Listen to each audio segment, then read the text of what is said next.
Assalamualaikum warahmatullahi wabarakatuh.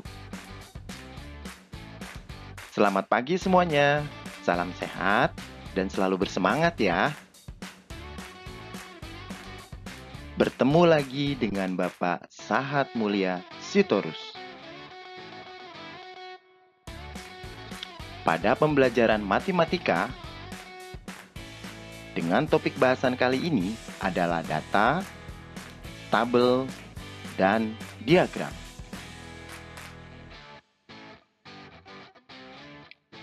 Bapak yakin kalian sudah siap untuk belajar. Ayo, kita mulai belajar.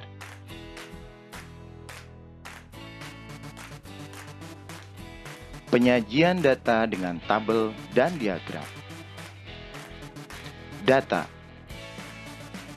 Data adalah segala sesuatu yang diketahui atau anggapan yang merupakan sebuah hasil dari pengukuran atau pengamatan suatu variabel yang bentuknya dapat berupa kata-kata maupun angka.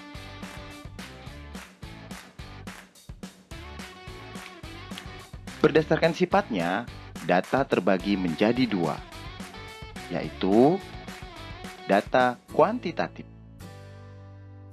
Data kuantitatif adalah data dalam bentuk angka, contohnya jumlah, besaran, dan sebagainya. Yang kedua adalah data kualitatif. Data kualitatif adalah data dalam bentuk kata-kata, contohnya bagus, baik, dan sebagainya. Data menurut sumbernya. Pertama adalah data primer, yaitu data yang dikumpulkan langsung dari lapangan oleh orang yang berkepentingan. Yang kedua adalah data sekunder, yaitu data yang tidak secara langsung dikumpulkan oleh orang yang berkepentingan dengan data tersebut. Data yang sudah diolah agar mudah dibaca dan dimengerti oleh orang lain, maka perlu disajikan ke dalam bentuk-bentuk tertentu, sehingga mudah untuk dianalisis dan diambil kesimpulannya. Data dapat disajikan dengan dua cara, yaitu yang pertama adalah dalam bentuk tabel. Yang kedua, dalam bentuk diagram.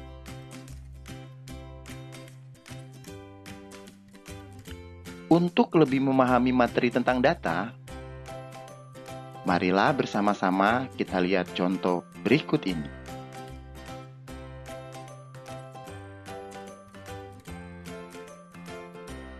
Perhatikanlah gambar taman di bawah ini. Marilah bersama kita bantu Raka dalam menemukan bendera yang ada pada taman ini. Berdasarkan gambar, dapat diketahui terdapat 3 jenis warna bendera dengan tiap warna memiliki jumlah yang berbeda, yaitu warna merah.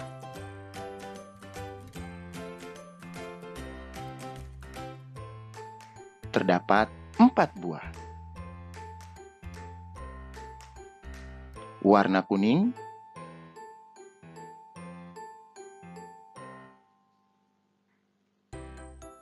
terdapat 7 buah. Warna hijau,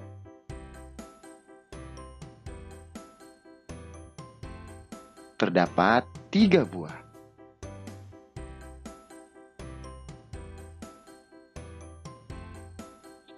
Hasil dari pengamatan disebut dengan data.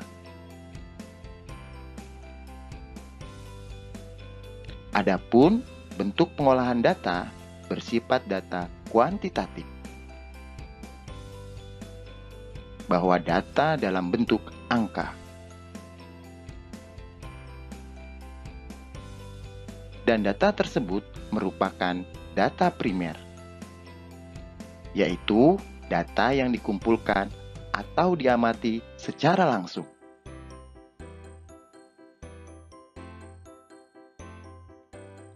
Tabel.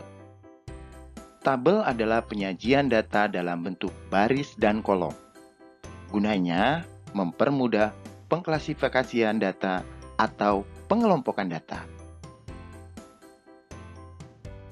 Baris pertama pada tabel, baris kedua pada tabel, baris ketiga pada tabel, dan baris keempat pada tabel. Jumlah baris pada tabel tergantung data yang ada. Baris pada tabel merupakan susunan dalam bentuk horizontal atau dari kanan ke kiri.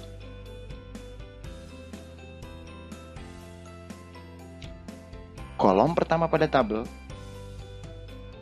kolom kedua pada tabel, kolom ketiga pada tabel, dan kolom keempat pada tabel.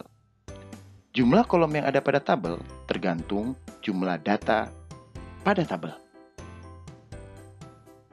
Kolom merupakan susunan dalam bentuk vertikal atau dari atas ke bawah.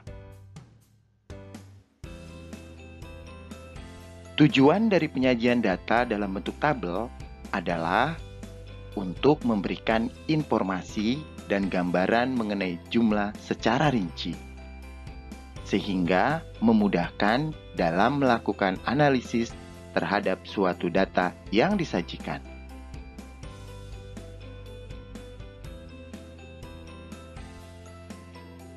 Bagian-bagian tabel. Yang pertama adalah judul tabel. Yang kedua, baris tabel. Yang ketiga adalah kolom tabel. Dan yang keempat adalah sumber data pada tabel.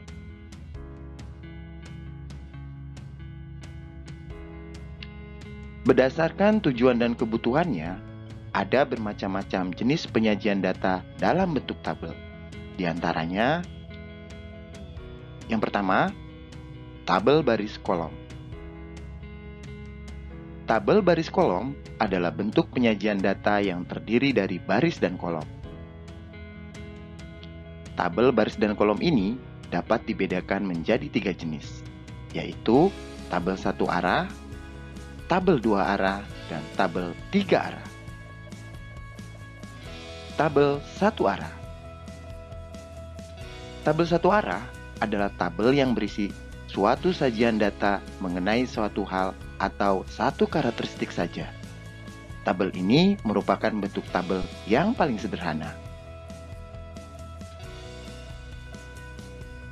Tabel 2 arah.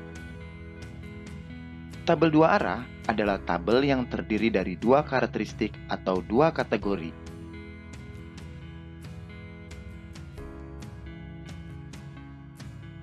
Tabel 3 arah. Tabel 3 arah menunjukkan 3 karakteristik atau 3 kategori.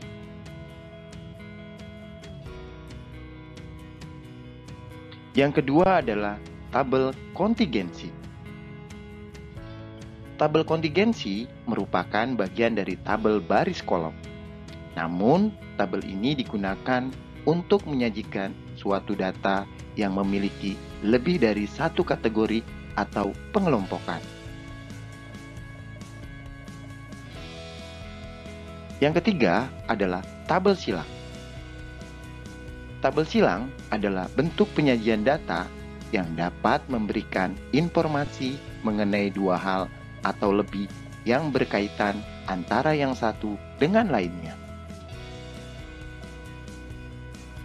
Yang keempat adalah tabel distribusi frekuensi. Tabel distribusi frekuensi adalah bentuk tabel yang digunakan untuk menyajikan data yang dikelompokkan dalam suatu interval, di mana setiap nilai interval mempunyai frekuensi atau banyaknya data. Tabel distribusi frekuensi dibedakan menjadi 2, yaitu pertama, distribusi frekuensi numerikal. di mana pembagian kelas-kelasnya dinyatakan dalam bentuk angka atau secara kuantitatif. Yang kedua adalah distribusi frekuensi kategorikal, di mana pembagian kelas-kelasnya dinyatakan berdasarkan penggolongan data yang dilakukan secara kualitatif.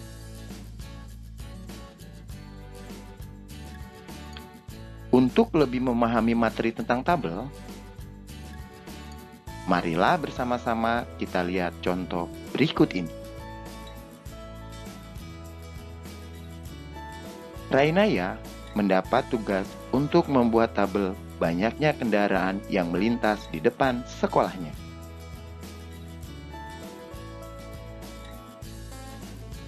Maka, hal yang harus dilakukan Rainaya, pertama, membuat pendataan terhadap kendaraan yang melintas. Yang kedua, Rainaya harus membuat tabel. Kegiatan yang dilakukan Rainaya pertama ialah membuat pendataan terhadap kendaraan yang melintas. Berdasarkan gambar, dapat diketahui terdapat 3 jenis kendaraan yang melintas, yaitu sepeda sebanyak 8 buah, kendaraan bermotor atau motor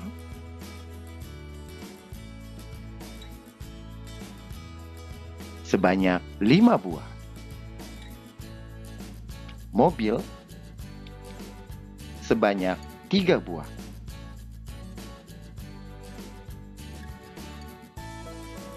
Yang kedua, Rainaya membuat tabel. Tabel kendaraan yang melintas di depan sekolah Rainaya adalah sebagai berikut.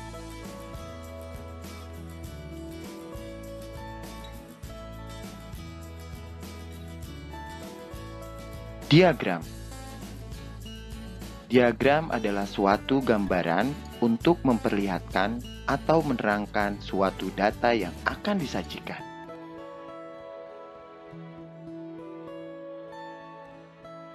Bagian-bagian diagram. Yang pertama adalah judul diagram. Yang kedua adalah data diagram.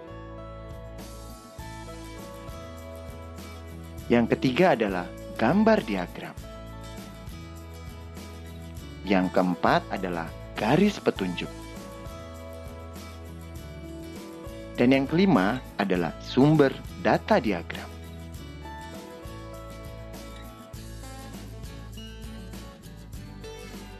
Macam-macam diagram. Yang pertama adalah diagram batang. Diagram batang atau diagram balok adalah suatu grafik yang menggunakan batang persegi atau balok untuk menampilkan suatu data.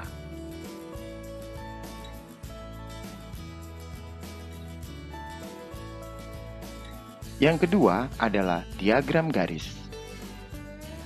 Diagram garis merupakan menampilkan data berupa garis penghubung titik-titik yang memiliki nilai tertentu.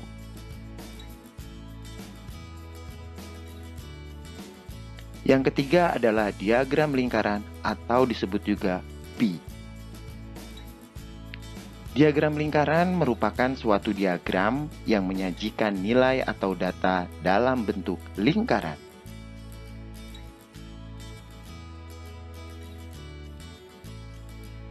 Yang keempat adalah diagram Venn.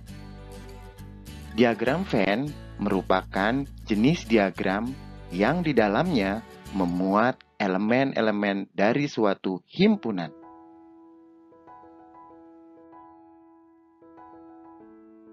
Yang kelima adalah diagram alir. Diagram alir adalah diagram yang digunakan untuk menyajikan suatu informasi berupa prosedur atau algoritma tertentu. Yang keenam adalah diagram pencar. Diagram pencar digunakan untuk mengumpulkan data yang terdiri atas dua variabel dengan nilai kuantitatif.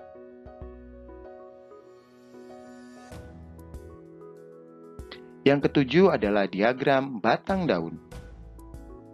Diagram batang daun, atau disebut stem and leaf diagram, menyajikan penyebaran dari suatu data sehingga secara keseluruhan data dapat terlihat.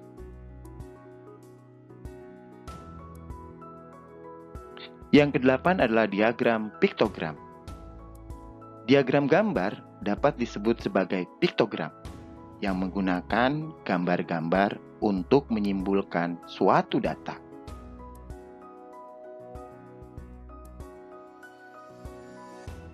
Diagram batang. Diagram batang atau diagram balok adalah suatu diagram yang menggunakan batang-batang persegi atau balok untuk menampilkan suatu data.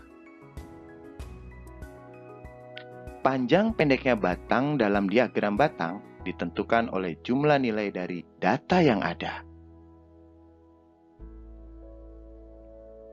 Di mana semakin tinggi nilai, maka semakin panjang persegi panjang yang diwakili data dalam diagram batang tersebut.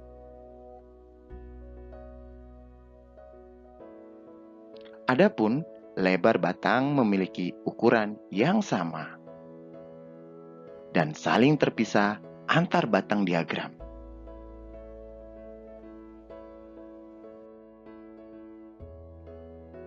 Diagram batang digunakan untuk pertama, menyajikan data untuk kepentingan perbandingan. Yang kedua, membandingkan lebih dari satu kegiatan ataupun perubahan data dalam waktu tertentu. Yang ketiga, menampilkan perubahan data penelitian selama periode waktu tertentu. Tujuan penyajian data menggunakan diagram batang adalah mempermudah dalam memahami informasi terkait data yang ditampilkan oleh diagram.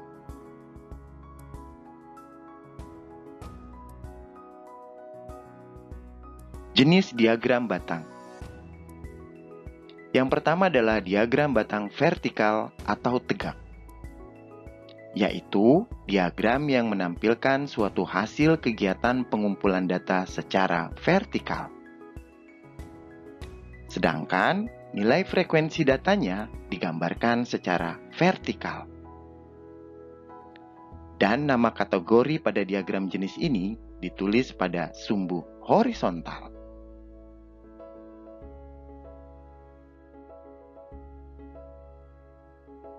Yang kedua adalah diagram batang horizontal atau mendatar, yaitu diagram yang menampilkan suatu hasil kegiatan pengumpulan data secara horizontal.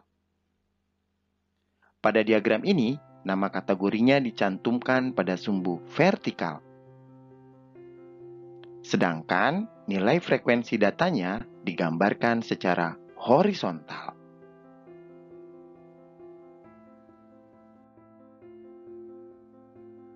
Yang ketiga adalah diagram batang majemuk, yaitu diagram yang menyajikan lebih dari satu kegiatan pengumpulan data, sehingga setiap kelas memiliki lebih dari satu diagram batang.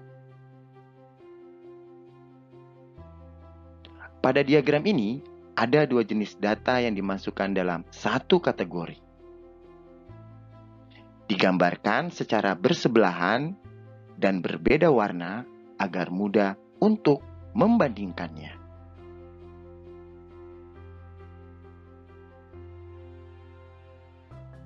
Yang keempat adalah diagram batang bertingkat, yaitu diagram yang menampilkan beberapa kegiatan dalam satu batang pada setiap kelasnya.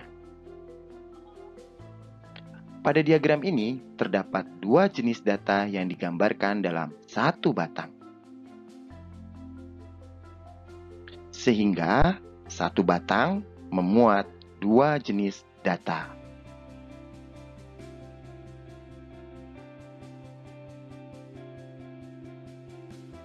Cara membuat diagram batang. Untuk lebih memudahkan pembahasan tentang cara membuat diagram batang, kita akan menggunakan contoh soal sebagai berikut. Atta mendapat tugas dari ibu guru untuk membuat diagram makanan tradisional yang disukai oleh teman-teman sekelasnya.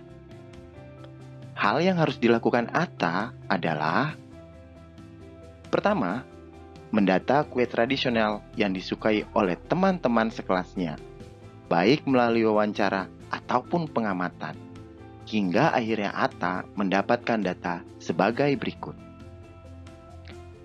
Kue onde-onde disukai oleh 40 siswa. Kue serabi disukai oleh 35 siswa. Kue klepon disukai oleh 25 siswa. Kue lapis disukai oleh 50 siswa. Dan kue dodol disukai oleh 5 siswa.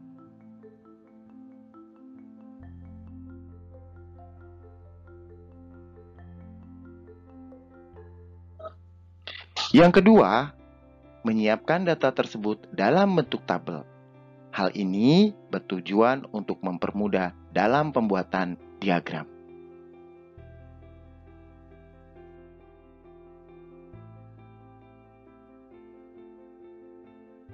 Yang ketiga, membuat diagram berdasarkan data pada tabel. Yang pertama, buatlah garis horizontal untuk menempatkan kategori. Pastikan jarak setiap kategori sama. Lalu, membuat garis vertikal untuk menempatkan nilai frekuensi. Dan membuat garis petunjuk.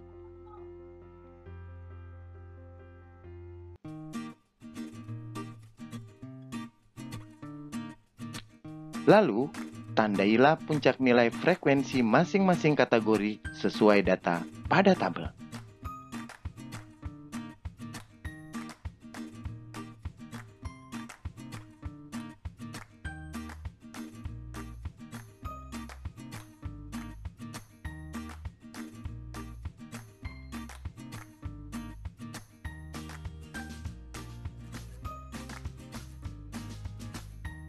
Lalu, gambarlah diagram batang masing-masing kategori sesuai dengan batasan yang sudah ditandai.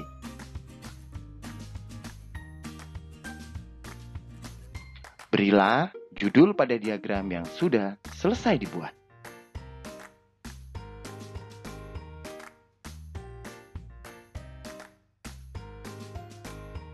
Cara membaca diagram.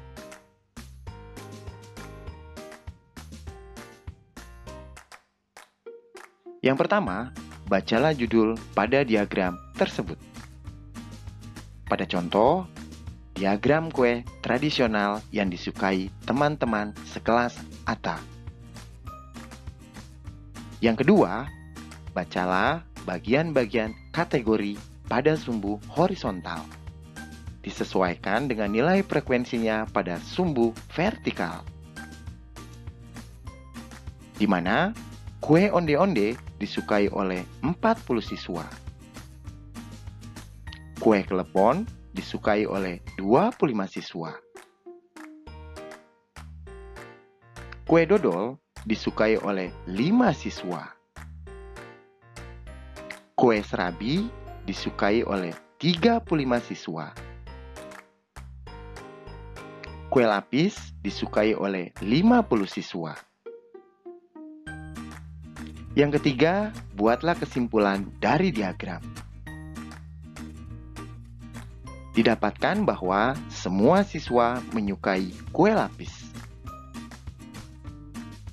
Kue dodol adalah kue yang paling sedikit disukai oleh para siswa. Semua siswa memiliki kesukaan kue tradisional lebih dari satu jenis kue. Dan semua kue tradisional yang disukai siswa rasanya manis.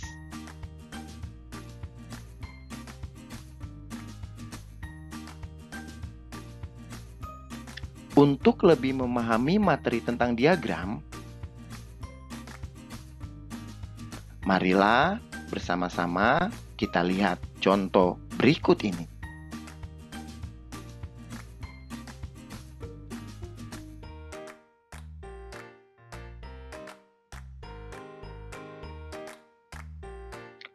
Musa mengamati dan menghitung beraneka warna rumah yang ia lewati saat bermain sepeda di Komplek Perumahan Harapan Indah, Bekasi. Lalu, ia mencatat dan membuat data berdasarkan warna rumah. Warna merah terdapat 8 rumah. Warna kuning 6 rumah. Warna hijau 10 rumah. Warna biru 4 rumah. Kemudian ia menyalin data tersebut ke dalam bentuk tabel.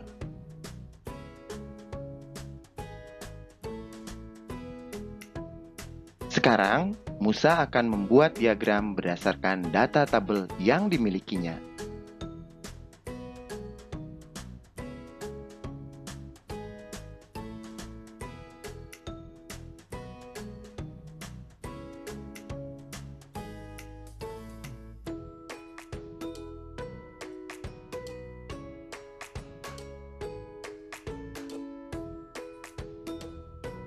Bagaimana? Mudah bukan? Jangan lupa memberi nama judul diagram. Diagram piktogram. Diagram piktogram disebut juga diagram gambar, yang menggunakan gambar-gambar untuk menyimpulkan suatu data. Tujuan diagram gambar. Tujuan menggunakan diagram gambar adalah untuk menyajikan data dalam bentuk yang sederhana dan mudah dipahami, di mana gambar dapat digunakan untuk memvisualisasikan data sehingga menjadi lebih menarik, mudah dipahami, dan mudah diingat. Untuk lebih memahami materi tentang diagram piktogram, marilah bersama-sama kita lihat contoh berikut ini.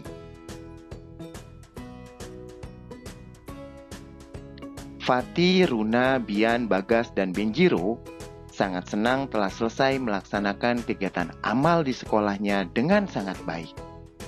Bahkan, mereka juga telah membuat tabel laporan pertanggungjawaban dari hasil kegiatan sebagai berikut. Agar data lebih mudah dipahami dan terlihat lebih menarik, maka mereka juga akan membuat laporan-laporan dalam bentuk diagram piktogram, yaitu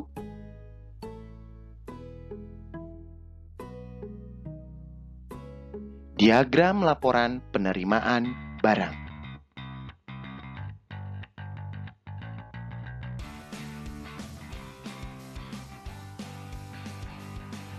Yang kedua, diagram laporan barang yang terjual.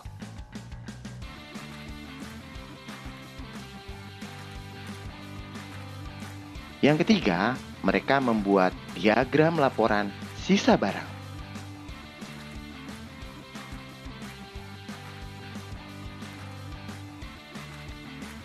Untuk lebih memahami materi, kita akan bersama-sama melaksanakan tugas. Tugasnya adalah diagram manakah yang paling kalian suka dan berikanlah alasannya. Tuliskan jawabanmu pada kolom komentar di bawah ini ya.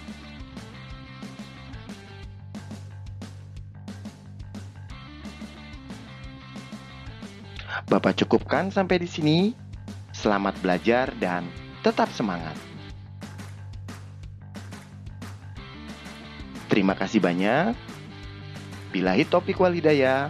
Wassalamualaikum warahmatullahi wabarakatuh.